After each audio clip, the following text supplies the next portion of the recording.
안녕하세요. 저는 가톨릭의대 서울성모병원 종양내과에서 근무하는 김인호라고 합니다. 오늘 저는 우리나라에서 이제 가장 많은 암 중에 하나죠. 이제 위암. 요즘 항암 치료가 굉장히 많이 발전을 많이 했습니다. 그래서 오늘 위암의 항암 치료에 대해서 좀 이야기를 드리려고 하고, 여러 가지가 있겠지만 그중에서 이제 위암 항암 치료가 가장 중요한 역할을 하는 것이, 우리가 지금 제목은 전이성 위암이라고 적어놓긴 했지만 일반적으로 이제 수술을 못하는 경우, 전이가 돼 있거나 아니면 원격 전이가 없다 하더라도 수술을 기술적으로 하기가 어려울 만큼 좀 많이 번져 있다거나 혹은 개발했다거나 이제 이런 경우에 우리가 이제 항암 치료가 가장 중요한 치료가 됩니다. 근데 이제 방금 얘기 드렸던 것처럼 최근 들어서 여러 가지 환자 맞춤형 항암제가 굉장히 많은 발전을 보이고 있습니다. 그래서 오늘은 우리가 이제 전이성 위암에서 환자분들에게 항암 치료를 어떻게 하는지 그런 것들을 간단히 설명을 드리고, 위암 항암 치료하시는 환자분들 보호자분들께서 도움을 받으셨으면 좋겠다는 마음으로 내용을 좀 편안하게 이해하기 쉽게 준비하려고 했으니까요. 편하게 들으시면 좋을 것 같습니다. 위암은 언제 항암을 하느냐, 요거부터 먼저 알아야 될 것 같아요. 간단하게 얘기 드리면 위암에서 항암은 이렇게 세 가지의 역할이 있습니다. 우리가 아까도 얘기했지만 위암은 수술을 할 수 있냐 없냐가 굉장히 중요한데요. 만약에 이제 수술을 하게 되는 경우에 수술 후에 수술을 먼저 한 사람들이 재발하지 말라고 우리가 이제 보조항암이라고 해서 하는 항암이 있습니다. 그래서 이제 우리가 수술을 하고 나면 2기나 3기 같은 경우에는 우리가 많게는 50% 이상 암이 다시 재발하는 경우가 있다고 이야기를 하거든요. 그래서 이제 우리가 수술하고 나서 암이 재발하지 말라고 하는 항암을 수술 후에 보조 항암이다라고 이야기를 하고, 때로는 수술을 하기 전에 암을 좀 줄여가지고 항암을 하면 수술을 더 잘할 수 있고 또 재발을 방지하는 데도 도움이 되지 않겠냐라고 해서 최근에는 수술하기 전에 항암을 하기도 합니다. 이걸 우리가 선행항암이라고 하는데요. 요 두 가지는 오늘 이야기하지 않을 거고요. 오늘 우리가 아까 얘기 드린 대로 원격 전이가 있거나 수술이 어렵거나 아니면 재발했거나 이런 상황에서 우리가 이제 수술을 못하기 때문에 항암을 하게 되는데, 요걸 고식적 항암이라고 이야기를 합니다. 오늘 요거가 최근에 굉장히 많은 발전이 있어가지고 이거에 대해서 간단히 이야기를 드리겠습니다. 자, 그러면 방금 얘기 드린 것처럼 수술이 어려운 경우에 가장 중요한 건 뭐냐? 방금 얘기했죠. 이제 수술을 못 한다면 제일 중요한 건 항암 치료입니다. 그럼 어떤 경우가 수술이 불가능하냐? 아까도 계속 얘기 드렸지만 원격 전이가 있거나 전이가 없다 하더라도 너무 광범위한 경우 혹은 암이 막 수술을 하고 나서 재발한 경우, 이런 경우는 우리가 수술하기 어렵다라고 얘기를 하거든요. 이런 경우에는 우리가 요즘에 많은 병원들이 다학제적인 접근이라고 해서, 옛날에는 외과, 종양내과, 소화기내과 이런 교수님들이 환자분 뭐 각각을 이렇게 따로 개인의 의견대로 환자분들을 많이 우리가 치료를 했다면, 최근에는 저희가 꼭 환자분들과 의사들이 한 자리에 모이는 자리가 아니다 하더라도 저희가 일주일에 한두 번씩 따로 시간을 내 가지고요, 저희끼리 미팅도 많이 합니다. 그래서 이런 경우에 서로 많은 토의를 하게 되는데, 어쨌든 간에 이러한 경우에는 그중에서도 가장 중요한 거는 이제 항암이 되겠다, 그렇게 생각을 하시면 되겠습니다. 우리가 그럼 이런 경우에 항암을 왜 하느냐? 암이 나빠지는 거를 막는 거죠. 암을 좋아지게 해서 일단 더 오래 저희가 환자분들이 살게 했으면 하는 마음이고 사셨으면 하는 마음이고, 요즘에는 약이 너무 좋아져가지고 심지어는 완치까지 되는 경우도 있고요. 또한 우리가 이제 암 때문에, 위암은 아무래도 먹는 장기다 보니까 환자분들이 이제 위암이 심해지면 잘 못 드시는 경우도 되게 많고 막 그래요. 그래서 이걸 호전을 시키면 환자분이 잘 드시고 또 그것 때문에 컨디션이 많이 좋아지고, 그러다 보면 항암하면서도 굉장히 즐겁게 사시는 경우가 많이 있거든요. 그런 것들이 이런 항암의 목적이 되겠다 생각하시면 되겠습니다. 예를 한번 들어볼게요. 자, 우리가 안전이를 동반한 위암이라고 할 때 암이 악화될 거 아닙니까? 암이 악화되면 피도 나고 막 빈혈도 생기고 소화도 안 되고 이러다 보니까 굉장히 무력감이 심해져요. 점점 밥도 못 먹고, 이제 그러다 보면 영양 불균형이 또 오고 운동도 못 하고 또 근육도 감소되고, 그러다 보니까 어떻게 될까요? 컨디션이 많이 떨어집니다. 전신 수행 능력의 저하라고 표현을 하는데, 컨디션이 떨어지면서 그 사이에 또 암은 나빠지고 또 다시 이러한 악순환을 겪게 되거든요. 근데 항암 치료를 요때 함으로 인해서 암의 악화를 막는 거죠. 암의 악화를 막으면 어떻게 될까요? 암이 호전되면 피로하고 뭐 빈혈 같은 것도 개선이 되고, 또 밥을 일단 옛날보다 잘 먹을 수 있게 되고, 그러니까 영양 공급도 좋아지고 운동도 좀 할 수 있게 되고, 그러다 보니 컨디션이 좋아질 거 아니에요. 근데 컨디션이 좋아지면 또 이러한 여러 가지 선순환 구조를 만들 수 있다라는 건 거죠. 그래서 이러한 의미로 항암을 하게 되는 건 거고요. 우리가 막 그런 얘기들을 많이 들어보셨을 거예요. 항암을 몇 차 하고 있냐, 막 이런 얘기들 많이 하실 건데, 지금 보면 1차 항암 치료라고 돼 있는데, 약간 개념이 다를 수가 있습니다. 환자분들이 본인께서 병원에서 나 항암 3차까지 했어, 4차까지 했어, 이제 요 얘기는 항암을 3번 했다, 4번 했다. 이 경우가 많아요. 그러니까 그거랑은 좀 다른 개념의 차수입니다. 이 1차 항암제라고 하는 것은요, 우리가 환자분께 처음으로 하는 항암입니다. 처음으로 하는 항암이고, 그 처음으로 하는 항암이 뭐 6번 할 때도 있고 12번 할 때도 있고 막 그럴 텐데, 만약에 처음 하는 항암 치료를 갖다가 환자분이 6번 맞았다 그러면 환자분은 아마 집에 가서, 아니면 다른 분들께 나 항암 6차까지 했다 뭐 이렇게 얘기하실 텐데, 그 차수가 아니고 여기서 말하는 1차 항암 치료는 첫 번째 하는 항암제다. 그렇게 알고 계시면 그 의미라는 거를 미리 얘기를 드리고요. 자, 그러면 우리가 항암을 처음 할 때, 이제 환자분들이 병원에 처음 오셔가지고 암 진단을 받고, 암이 전이가 돼 있거나 혹은 뭐 재발했거나 이럴 때, 우리가 이제 항암을 처음 할 때 어떤 것들을 준비하는지가 아마 많이 궁금하실 것 같아요. 그래서 요거를 한번 간단하게 이야기를 좀 해보겠습니다. 우리가 첫 번째 항암, 그러니까 항암을 아직 안 한 분들이 이제 항암을 하기 위해서 준비하는 것들.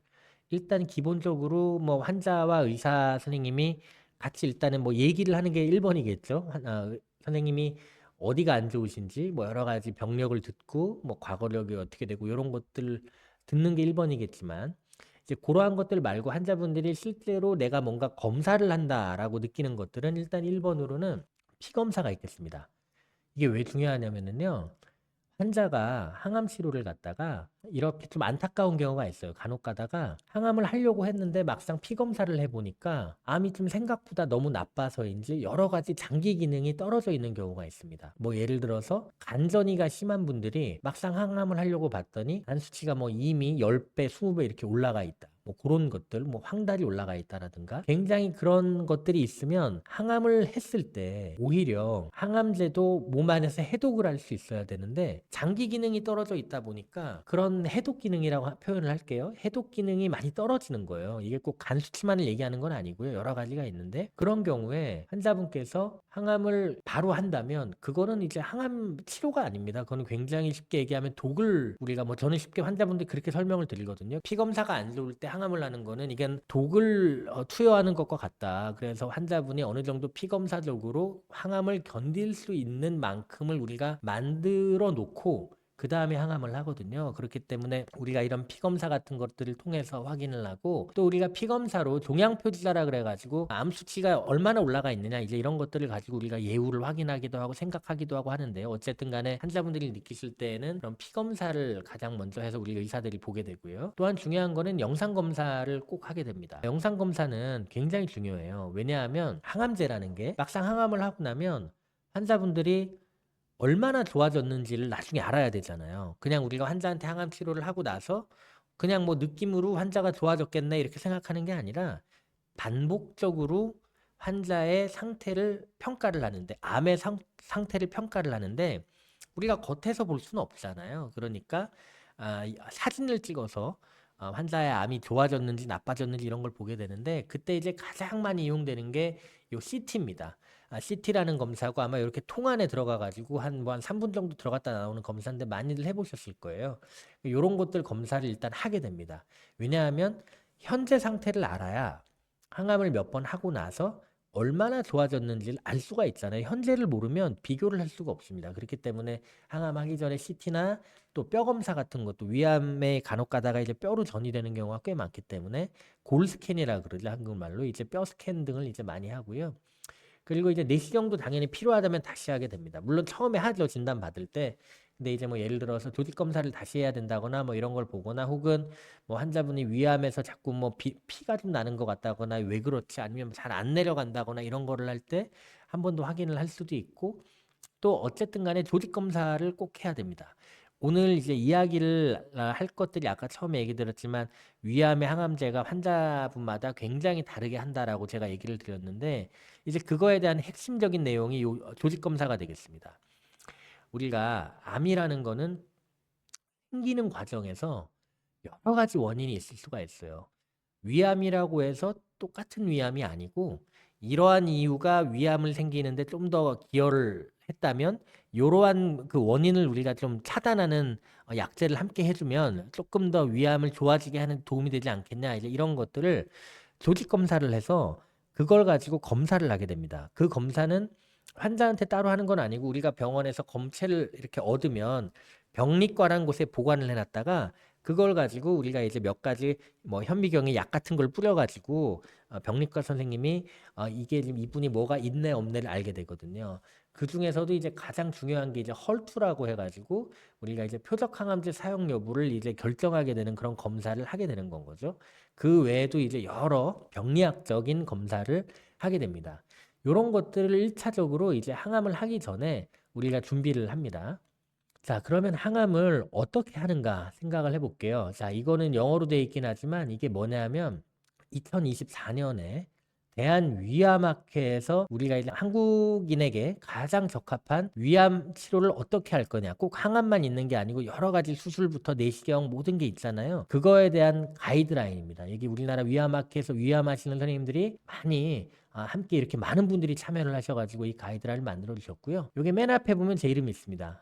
요거는 이제 저도 굉장히 가이드라인 하는데 많은 참여를 했었고요. 우리가 이제 한국 위암 환자분들께 어떻게 위암 항암 치료, 위암 치료를 해야 될 건가를 갖다가 이 가이드라인에 많이 녹여놨는데 요거부터 좀 보실게요. 이게 영어로 돼 있어가지고 좀 알아보시기는 어려울 건데 이게 이 가이드라인이 영문밖에 없습니다. 한글판이 저희가 안 만들어가지고 어쨌든 요걸 보면 될 것 같아요. 우리가 처음에 항암을 시작할 때가 요 부분이라고 얘기를 하면 우리가 헐투라는 게 방금 얘기 드렸던 헐투라는 표적이 있냐 없냐 있냐를 먼저 따지게 됩니다. 이게 제일 중요해요. 이 표적이 있냐 없냐에 따라서 우리가 항암제를 어떤 거를 고를 것이냐라는 거가 정해지는데 일단 헐투라는 게 표적이 있다. 아까 환자분들이 조직 검사 가지고 저희가 검사한다 그랬잖아요. 요걸 검사한다고. 요걸 검사를 했을 때 만약에 있다. 표적이 있다라고 하면 또 PDL1이라고 해서 요즘에 검사가 있는데 요 검사를 해가지고 그게 점수가 1점 이상이냐 뭐 1점 미만이냐 이런 식으로 따져가면서 우리가 약제를 고르게 됩니다. 또 헐투가 음성인 경우 헐투라는 표적 발현이 없는 경우 이럴 경우에는 헐투 표적 항암제를 쓰지 않고요. 이때는 다른 방법으로 우리가 치료를 한다. 그 중에 가장 중요한 게 면역 항암제라든가 혹은 요즘에는 헐투가 아니지만 다른 표적이 또 있어요. 클라우딘이라고 해서 되게 유망한 표적이 있는데 이러한 표적이 있는지 없는지를 또 확인을 해가지고 우리가 항암을 하게 됩니다. 오늘은 이 뒤에도 있지만 이 앞부분을 조금 간단하게 우리 환자분이랑 보호자분들이 조금 참고하시게 앞으로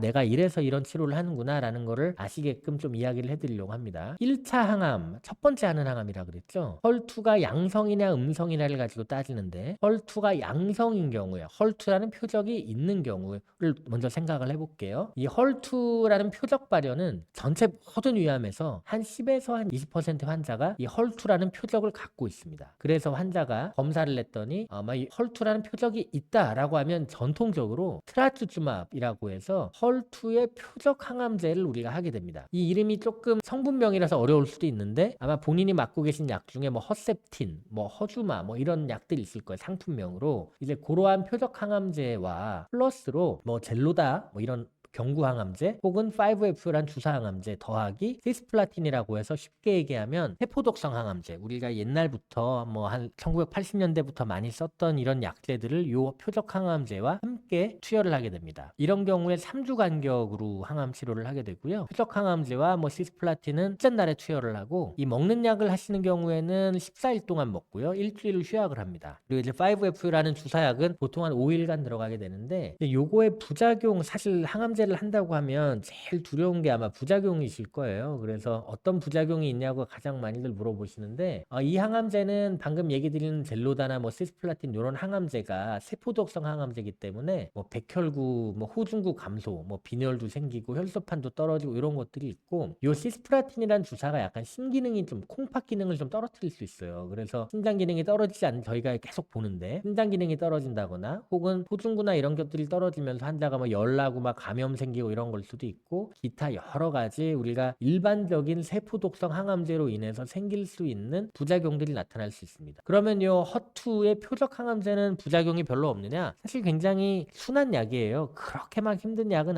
아닌데 오래 하다 보면 심장 기능 뭐 저하를 일으킬 수 있다라고 돼 있어가지고 저희가 이제 뭐 간혹 가다가 환자분들이 헐투 표적 항암제를 맞으시다가 뭔가 심장이 좀 나빠지는 듯한 느낌을 받으면 뭐 심장 초음파 같은 것도 해보고 또 어떤 선생님 또 루틴으로 하기도 하시는데 여튼 이런 것들이 있으니까 이제 각별한 주의가 필요하다 저희가 그렇게 얘기를 하고는 있습니다. 최근에는 아까 제가 헐투 양성인 경우에 방금 얘기 드렸던 거는 아주 전통적인 항암 치료고요. 최근에는 헐투 양성인 경우에도 많이 바뀌었습니다. 이런 것들이 최근에 많이 발전했다라는 걸 저희가 얘기하는 건데 아까 헐투 양성인 경우에 PDL1이라는 점수를 확인합니다. 이것 또한 환자분이 조직 검사한 걸로 검사를 한다. 그래서 환자들이 간혹 가다가 환자분 제가 이러한 표적 검사를 좀 하고 어떤 항암제 할지 알려드릴게요 라고 얘기 드리면 네, 검사를 한다고 하니까 제가 또 뭐 할 게 있나요? 하는데 그게 아니고 조직 검사 한 걸로 하는 겁니다. 환자한테는 검사할 게 없습니다. 자, 그래서 이 PDL1 CPS라는 걸 조직 검사한 걸 가지고 검사를 했을 때 이 PDL1 점수가 1점 미만인 경우에는 방금 전에 얘기 드렸던 그 헐투 표적 항암제와 세포독성 항암제를 그냥 합니다. 다른 걸 추가하지 않아요. 그런데 급여까지 됩니다. 그런데 PDL1이 CPS 1점, PDL1이라는 게 1점 이상인 경우, 높게 나오는 경우, 뭐 PDL은 5점, 10점 막 이렇게 나오는 경우에는 우리가 방금 말씀드렸던 요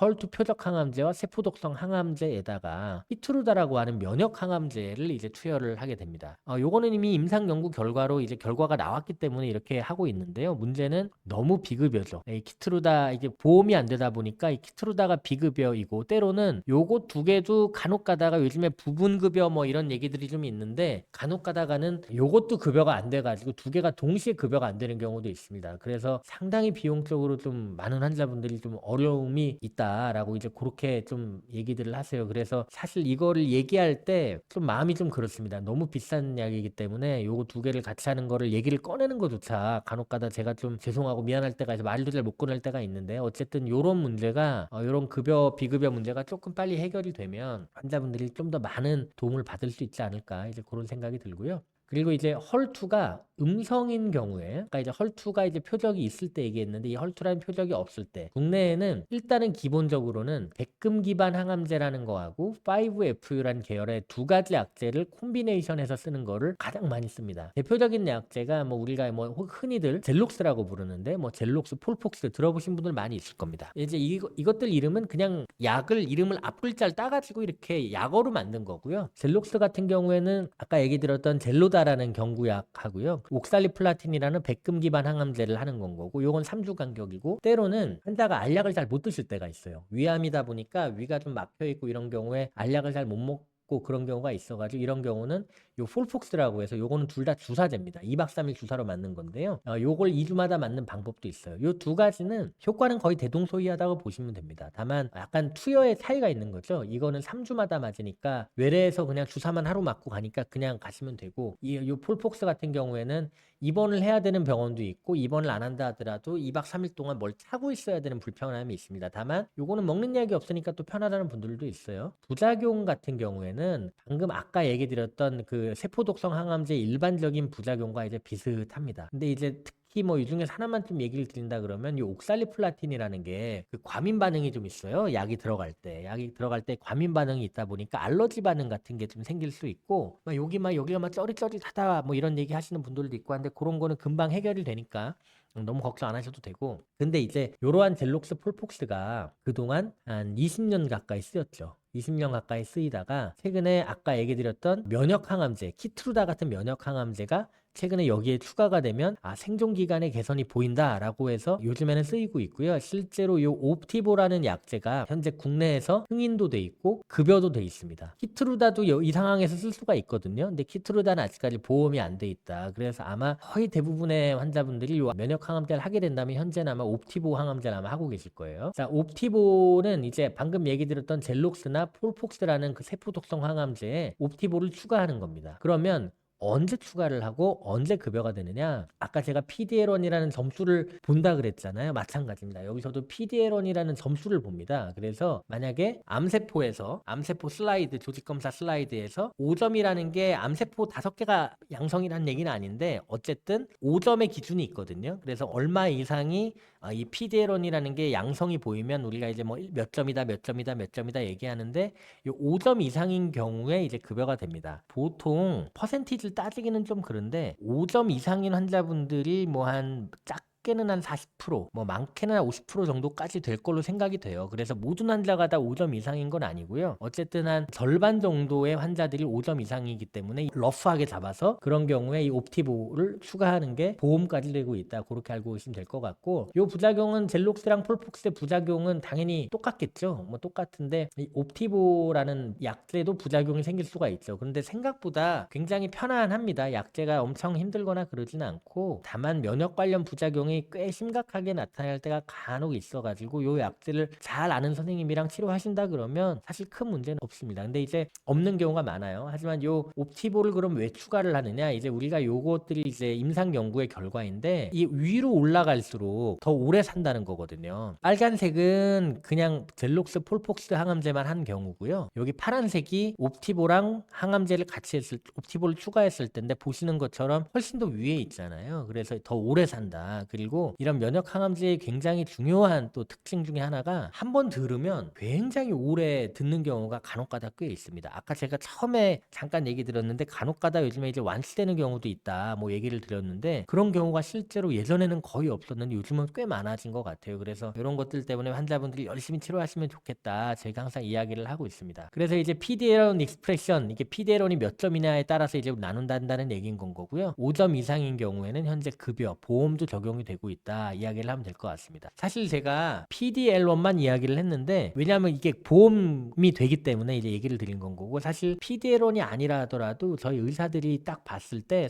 이분은 굉장히 잘 들을 것 같은데 하는 게 몇 개 더 있어요. 뭐 MSI 하이라든가 뭐 때로는 약간 논란이 있긴 하지만 어떤 뭐 앱스테인 베어 바이러스 이런 것들이 또 보일 때에는 또 면역 항암제 잘 듣는다 이런 얘기들도 있고 해가지고, 그런 것들은 이제 오늘 뭐 너무 자세한 것 같아서 얘기는 안 드렸지만 아마 제가 제 환자분들한테도 가끔 그렇게 얘기 드리는 경우가 있어요. 아까 얘기 드린 대로 뭐 MSI 하이 뭐 이런 분들이 있거든요. 우리가 한글로 미세 부수체 불안전성 뭐 이렇게 얘기하는데 어렵죠. 되게 어려운데 그런 것들이 있는 분들은 제가 환자분들한테 환자분 열심히 한번 해보세요. 결과가 되게 좋을 수도 있고 효과가 되게 좋을 확률이 있다라고 얘기를 하고, 실제로 해보면 지금 뭐 2년, 3년, 4년 아무렇지도 않게 잘 계시는 분들이 있거든요. 이제 그런 경우에 아마 담당 선생님들이 얘기를 아마 해주실 거예요. 환자분은 굉장히 면역 항암제에 잘 들을 확률이 높은 분이에요 라고 얘기를 해주실 수도 있으니까 알고 계시면 좋을 것 같아요. 방금 전까지가 우리가 이제 최근에 면역 항암제가 굉장히 많이 발전을 해가지고 면역 항암제 이야기를 좀 해드렸는데요. 최근에는 헐투라는 표적이 없다 하더라도 새로운 표적이 있습니다. 예전에 몇 년 전만 해도 표적 항암제다라고 하면 그 헐투라는 표적이 있냐 없냐만 가지고 얘기를 했는데, 이제는 헐투가 음성인 경우에도 우리가 이제 클라우딘이라는 새로운 표적에 대한 표적 항암제가 최근에 좋은 결과를 보여줬어요. 이제 약제 이름은 빌로이라는 약제고, 빌로이 성분명은 졸베투시맙인데 아까 말했던 뭐 젤록스, 폴폭스 같은 세포독성 항암제와 이 빌로이라는 클라우딘의 표적 항암제를 함께하는 겁니다. 두 개의 대규모 임상 연구가 있었어요. 그 두 개 결과 모두에서 기존의 그냥 세포독성 항암제 단독보다 이 빌로이라를 추가하는 것이 더 좋은 결과를 보여줬다라고 이야기를 하는데, 대상 환자는 이것도 마찬가지예요. 클라우딘 18.2라는 표적이 양성인 환자에게서 이러한 표적 항암제를 투여했을 때 더 좋은 결과를 보여줬다는 겁니다. 이 클라우딘이라는 거는 이제 우리가 세포와 세포를 연결하는 단백질이라고 얘기를 생각하면 되는데, 전체 위암 환자에서 한 40% 정도가 이거 양성으로 보고가 되고 있어요. 그래서 그렇게 알고 계시면 좋을 것 같고, 사망 위험도 뭐 병진행 위험도 모두를 감소시켜줬다. 이제 이거를 갖다가 저희가 뭐 가이드라인에서 이렇게 이제 저희 이번에 만들었던 가이드라인에서 이렇게 메타 분석까지 해서 보여줬었는데, 우리가 이제 주요 부작용은 이제 이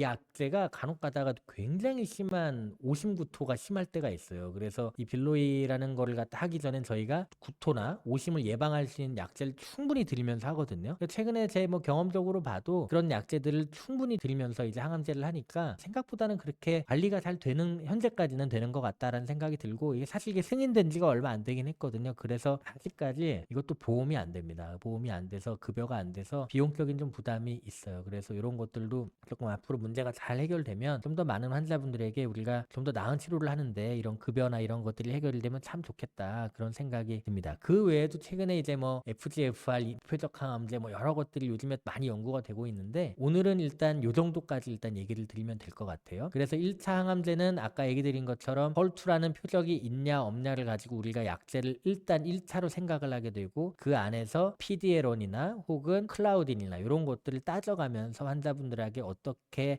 항암 치료를 할 건가 임상 의사들이 고민하고 있다 생각하시면 될 것 같습니다. 자, 그러면 이제 우리가 1차 항암제 방금 얘기 드린 것들이 모든 사람들을 다 낫게 해주면 참 좋겠는데, 사실 그렇지 못하는 게 현실이긴 합니다. 1차 항암제 생각보다 너무 예상보다 빨리 내성이 생기거나 아니면 장기간 반응이 좋았다 하더라도 간혹 가다가 또 나빠지고 이런 경우가 있어서, 이제 이런 경우에는 환자 컨디션이 따라준다 그러면 우리가 두 번째 항암이라는 의미로 2차 항암을 하게 됩니다. 국내 2차 항암에서는 어떤 것이 가장 많이 쓰이느냐, 우리가 이제 방금 얘기 드렸죠. 이제 1차 항암을 하고 나서 하는 항암을 이제 2차라고 얘기하는데, 주로 사용되는 약제는 우리가 이제 뭐 일반 세포독성 항암제 이런 것들이 또 쓰이기도 하고, 또 뭐 소수의 환자에게서는 면역 항암제를 쓰기도 하는데, 이제 이거는 요즘에 1차에서 거의 많이 쓰기 때문에 1차에서 면역 항암제를 쓴 분들한테는 이제 2차에서 면역 항암제를 쓰지는 않고요. 일반적으로 가장 대표적으로 국내에서 뭐 제일 많이 사용되고 있는 약자가 이 약제일 겁니다. 사이람자라는 표적 항암제와 파클리탁셀이라는 세포독성 항암제를 함께 하는 겁니다. 요거 같은 경우에는 한 일주 3주를 연속으로 맞고 한 주를 쉬는 약제가 되고요. 이 약제는 이제 아까 거는 1차 약은 그렇게 생각보다 환자분들이 항암할 때 제일 걱정하시는 게 이제 머리 빠지는 거더라고요. 근데 1차 항암은 사실 머리가 그렇게 생각보다 안 빠집니다.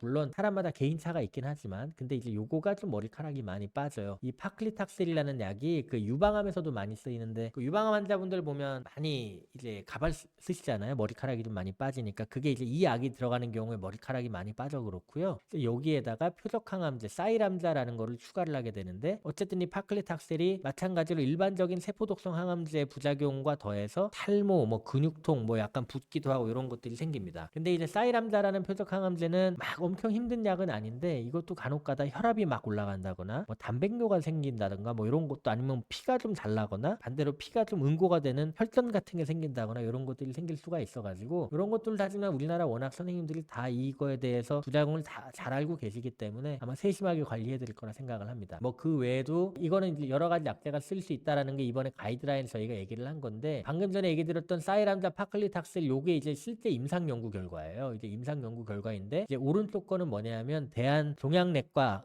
의사 선생님들이 국내에 모여서 하고 있는 여러 학회 중에 대한 항암요법 연구회라고 해서 위안분과에서 우리가 사이람자 파클리탁셀이 실제로 임상 연구만큼 결과가 잘 나오느냐 이런 거를 한번 조사한 적도 있어요. 그래서 실제 해보니까 임상 연구만큼 잘 나오는 것 같다. 우리가 이제 2차 항암으로서 무리가 없겠다 이런 것들을 보여준 결과도 있었고요. 아까도 얘기했지만 면역 항암제를 갖다가 간혹가다 쓰는 경우도 옛날에는 꽤 있었는데 요즘은 사실 거의 없습니다. 왜냐하면 1차에서 면역 항암제를 많이 쓰기 때문에. 근데 이제 간혹 그런 경우가 있어요. 우리가 뭐 아까 MSI 하이 뭐 이런 면역 항암제 굉장히 잘 될 것 같은 분인데 1차에서 안 쓰신 분들이 있습니다. 이런 분들께는 우리가 이제 이걸 할 수가 있는데, 문제는 이 상황에서도 또 보험이 안 돼요. 그래서 이런 것들로 참 어려운 면이 있다라는 거 얘기 드리고 싶고요. 그리고 이제 헐투 양성인 분들한테 최근에 또 굉장히 좋은, 아마 유명한 약제 많이 들어보셨을 텐데 에너투라는 약제가 나왔죠. 이제 에너투라는 약제가 헐투에 대한 표적 항암제인데, 이게 1차 항암 치료하고 나서 2차 항암하고 나서 3차 때 이제 현재 우리나라에서 급여까지 돼 있습니다. 이 약제는 위암 말고도 유방암에서도 굉장히 많이 쓰이고, 요즘에는 위암, 유방암뿐만 아니라 다른 암종에서도 어느 정도 효과가 있다는 게 보여지면서 우리나라에서도 뭐 보험은 안 되지만 쓸 수 있는 그런 상황이 좀 있기는 있거든요. 어쨌든 이 약제는 현재 3차에서 급여가 되고 있다. 그래서 아마 많은 환자분들이 예전에 본인이 허셉틴 주사를 맞았던 분들이 아마 담당 선생님들이 요즘에 에너투라는 거 해보실까요? 라고 얘기하시는 경우가 있는데 생각보다 효과가 굉장히 좋은 경우가 많았고 임상 연구 결과도 그렇게 보여졌기 때문에 한번 선생님들이 권하시면 너무 걱정하지 말고 해보시면 좋을 것 같다. 간혹 가다가 이제 폐렴 같은 부작용이 좀 있을 수 있는데 또 우리나라 워낙 선생님들이 아까 얘기 드렸지만 부작용 관리 이런 거 워낙 잘해주시기 때문에 그런 것들은 너무 걱정하지 말고 해보셔도 좋을 것 같습니다. 3차 이상의 항암제는 사실 케이스 바이 케이스인 것 같아요. 이제 이전에 쓰지 않았던 약제를 써야 되고, 하지만 이런 상황이 되면 환자분 컨디션도 좀 안 좋은 경우가 많이 있거든요. 사실 그래서 우리는 어떻게든 1차나 2차에서 환자분들이 최대한 많이 좋아지게 하고 싶은데, 어쨌든 그 1차, 2차를 하고 나서도 조금 안 좋아지는 경우가 있기 때문에 이제 그런 경우에는 3차 항암을 하게 되는데, 이거는 우리가 이제 여러 가지 뭐 딱 어떤 걸 한다라고 얘기하기보다는 환자분의 상태를 고려해서 환자와 의사 선생님이 고려해서 결정을 하게 되겠다 이야기하면 될 것 같습니다. 그 외에도 이제 많이 궁금해하시는 것들이 뭐 이런 것들이 있어요. 항암 치료 받고 있는데 효과를 어떻게 확인하나. 아까 처음에 얘기 들었습니다. 중간중간에 저희가 CT를 찍습니다. 6주나 9주 뭐 한 두세 달 뭐 2달에서 3달, 4달 이렇게 한 번에 검사를 하고 있고요. 그런 것들을 통해서 항암제가 효과가 있다면 계속하거나 뭐 효과가 없다면 약을 바꾸거나 이런 것들을 하고 있고, 우리가 위암 때문에 좀 밥을 잘 못 드시는 경우가 너무 많은데 도움이 될 만한 방법이 없냐 많이 물어보시는데, 사실 위암에서는 위가 좁아져 있는 경우가 많기 때문에 소화기내과 선생님한테 의뢰해서 우리가 스텐트 같은 거를 기도 하고, 또 간혹 가다가 외과 교수님들한테 얘기를 해가지고 위암을 절제하는 목적은 아니지만 밥이 내려갈 수 있는 길을 만들어 줄 수 있는 바이패스 서저리라고 해서 수술을 하기도 합니다. 이제 그런 것들 나중에 선생님이 얘기를 하시면은 내가 식사를 잘 못해서 그렇구나, 뭔가 영양을 좀 할 수 있게 만들려고 하는구나 생각하시면 될 것 같고, 사실 저는 개인적으로 영양제 많이 권합니다. 왜냐하면 잘 못 드시기 때문에 동네 병원이나 이런 데에서 영양제 맞는 거 저는 뭐 그렇다고 좀, 이건 제 개인적인데 너무 입증되지 않은 그런 뭐 고가의 그런 영양제를 말하는 건 아니고요. 일반적으로 환자분들이 칼로리를 입으로 먹는 양이 부족한 만큼의 칼로리를 좀 보충할 수 있는 영양제를 저는 많이 권하는 편이고요. 아까 얘기했지만 면역 항암제 잘 듣는 환자들이 있다. 그래서 이런 경우에 굉장히 잘 듣는 경우에 우리가 예전 세대에 보지 못했던, 20년 전에 보지 못했던 좋은 결과를 보여주는 환자들이 있다라는 걸 말씀드리면 좋을 것 같고, 또 하나는 방금 얘기한 위암 항암제 중에 환자분들이 가장 고생스러우신 게, 항암을 하다 보면 손발이 많이 저려요. 그냥 저린다고 얘기하시는 분부터 아프다고 얘기하는 분들까지 있는데, 사실 이게 항암제로 인해서 신경이 손상이 오는 거라서 키의 신경을 회복하게 만들 수 있는 방법이 많지는 않은데, 제일 좋은 거는 손발을 항상 따뜻하게 하시고, 또 우리가 몇 가지 약제들도 있습니다. 이제 그런 약제들을 담당 선생님이랑 상의하셔가지고 좀 드셔보셔도 되고, 환자 상태에 따라서 저희가 약을 돌려가면서 쓰기도 하기 때문에 그런 경우에 의외로 도움을 많이 받는 분들이 있고, 또 저는 개인적으로 손발 재활 같은 것도 많이 하시라고 하는데, 그런 것들도 한번 이렇게 손을 많이 움직이고 하면은 좀 도움 되는 경우가 있습니다. 그래서 뭐 그 공 같은 거 쥐기 막 이런 거 하면 좀 도움 되기도 한다는 분들도 있으시더라고요, 환자분들 중에. 그래서 이런 것들은 한번 운동도 좀 하시면서 담당 선생님이랑 상의 잘 하시면 좋을 것 같습니다. 오늘 제가 이제 병합요법이라는 걸 예로 한번 들어드렸는데, 이게 왜 제가 예로 드렸냐면, 오늘 제가 표적항암제 이야기도 했지만 최근에 이런 병합요법이라는 게 굉장히 모든 암 시장에서의 트렌드예요. 이게 지금 뭐냐 하면, 제가 지금 빨리빨리 넘기고 있지만 약을 여러 개를 쓰는 게 대세다라는 겁니다. 그래서 옛날에는 세포독성 항암제 하나만 했던 것이 요즘에는 세포독성 항암제, 뭐 면역 항암제를 붙이기도 하고, 또 세포독성 항암제에다가 뭐 표적 항암제를 붙이기도 하고, 때로는 표적 항암제, 면역 항암제까지 함께 붙이기도 하고, 그러니까 지금까지 오늘 보여드릴 많은 내용들이 좋은 결과들이 있었거든요. 근데 아직까지 이거에 대한 비용적 부담이 너무 큽니다. 그래서 정말 진심으로 우리 환자분들한테 비용적인 문제가 좀 빨리 해결됐으면 좋겠고, 특히 저는 우리 혈액암협회에서 환자분들의 비용을 조금이라도 많이 도와주시는 거로 알고 있기 때문에 환급 프로그램 많이 진행하잖아요. 항상 감사하게 생각하고 있고요. 그래서 이런 것들이 조금 해결됐으면 좋겠다. 그냥 간단하게 얘기 드리겠습니다. 그래서 위암 치료는 매우 발전하고 있다. 면역 항암제, 표적 항암제 등이 많은 역할을 하고 있다. 요즘에 장기 생존도 많습니다. 그러니까 그거 알고 계시면 참 좋을 것 같아요. 간혹 가다가 항암해도 별로 안 좋아지는 거 아니냐, 뭐 해도 안 좋은 거 아니냐, 난 처음부터 안 할란다, 이런 분들 간혹 봅니다. 근데 그거 다 옛날 얘기고 요즘 안 그런 경우 훨씬 많습니다. 제가 우리 인턴 선생들이나 학생들한테 이제 임상 연구 같은 거 논문 결과를 이제 읽어보라고 할 때가 있습니다. 한번 읽어보고 너의 의견은 어떠니? 라고 물어볼 때가 있습니다. 임상 연구 같은 것들이 대부분 결과가 이런 식으로 나와요. 기존의 항암제에 비해서 수술을 못하고 전이가 있는 위암 환자에게 있어서 기존의 항암제에 비해서 평균 생존 기간 몇 개월 더 늘린다라고 이야기를 대부분 보고를 합니다. 그러면 어린 선생님들은 몇 개월을 늘린다는 게 얼마만큼의 의미가 있는지 사실 자기는 많이 안 와닿는다 얘기하는 경우가 있는데, 사실 그게 꼭 그렇지만은 않는 게, 그건 평균이거든요. 예를 들어서 평균 몇 달이 더 산다, 더 좋은 효과를 보였다라는 거는 평균이고요. 물론 새로운 치료를 해도 전혀 이득을 못 보는 분들도 있긴 있습니다. 근데 그런 사람들이 있는가 반면에 굉장히 오래 잘 사시는 분이 있어요.